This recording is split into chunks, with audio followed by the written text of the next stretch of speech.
मथुरा में हुआ था। उनके पिता का नाम वासुदेव और माता का नाम देवकी था। जन्म के समय मथुरा के राजा कंस के अत्याचारों से बचाने के लिए श्री कृष्ण को गोकुल ले जाया गया, जहां उनका पालन पोषण नंद बाबा और माता यशोदा ने किया। श्री कृष्ण बचपन से ही अत्यंत चंचल, बुद्धिमान और करुणामय थे। उन्होंने बचपन में ही पूतना, कालिया नाग और कंस जैसे अत्याचारियों का अंत किया। उनकी बाल लीलाएं आज भी भक्तों के हृदय में विशेष स्थान रखती हैं। राधा रानी का परिचय। राधा रानी को श्री कृष्ण की परम भक्त और उनकी आत्मा माना जाता है। वे वृंदावन की निवासी थीं और उनका जीवन पूर्ण रूप से श्री कृष्ण को समर्पित था। राधा रानी को ह्लादनी शक्ति कहा जाता है, यानी वो शक्ति जो भगवान को आनंद प्रदान करती है।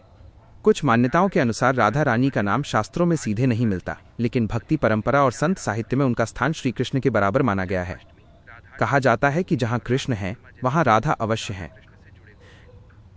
राधा कृष्ण का प्रेम सांसारिक नहीं था, वह निस्वार्थ, पवित्र और आध्यात्मिक प्रेम था। राधा रानी ने कभी श्री कृष्ण से कुछ नहीं मांगा, बल्कि उनका पूरा जीवन कृष्ण की भक्ति में ही बीत गया।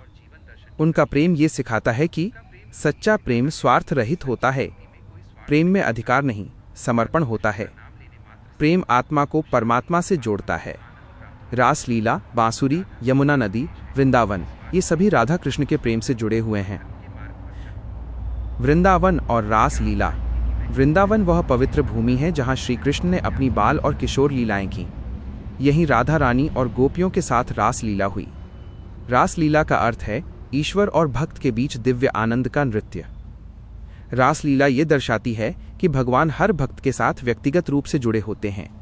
राधा रानी इस लीला की केंद्र बिंदु थीं। श्री कृष्ण का महाभारत में योगदान। श्री कृष्ण केवल प्रेम के ही नहीं, बल्कि ज्ञान और कर्म के भी प्रतीक हैं। महाभारत के युद्ध में उन्होंने अर्जुन को श्रीमद् भगवद गीता का उपदेश दिया। गीता में उन्होंने कर्म, धर्म, भक्ति और ज्ञान का गूढ़ अर्थ समझाया। श्री कृष्ण ने कहा, कर्म करो, फल की चिंता मत करो। यह उपदेश आज भी मानव जीवन के लिए मार्गदर्शक है। राधा कृष्ण का आध्यात्मिक अर्थ। राधा को जीवात्मा और कृष्ण को परमात्मा माना जाता है। जब जीवात्मा पूरी श्रद्धा और प्रेम से परमात्मा में लीन हो जाती है, तो वही राधा कृष्ण का मिलन कहलाता है। इसलिए राधा कृष्ण का प्रेम हमें सिखाता है कि भक्ति सबसे श्रेष्ठ मार्ग है। ईश्वर प्रेम से ही प्राप्त होते हैं। अहंकार छोड़कर समर्पण आवश्यक है। भक्ति आंदोलन में राधा कृष्ण। भक्ति आंदोलन में राधा कृष्ण की उपासना ने कृष्ण भक्ति को जन जन तक पहुंचाया। सूरदास, मीराबाई, चैतन्य महाप्रभु और रसखान जैसे संतों ने अपनी रचनाओं के माध्यम से इस दिव्य प्रेम का प्रचार किया। वृंदावन और मथुरा आज भी कृष्ण भक्ति के प्रमुख केंद्र हैं।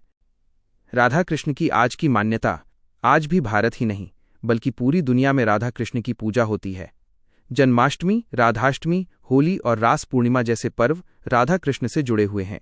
उनकी मूर्तियों में अक्सर राधा रानी कृष्ण के बाएं ओर होती हैं, जो ये दर्शाता है कि कृष्ण बिना राधा के अधूरे हैं।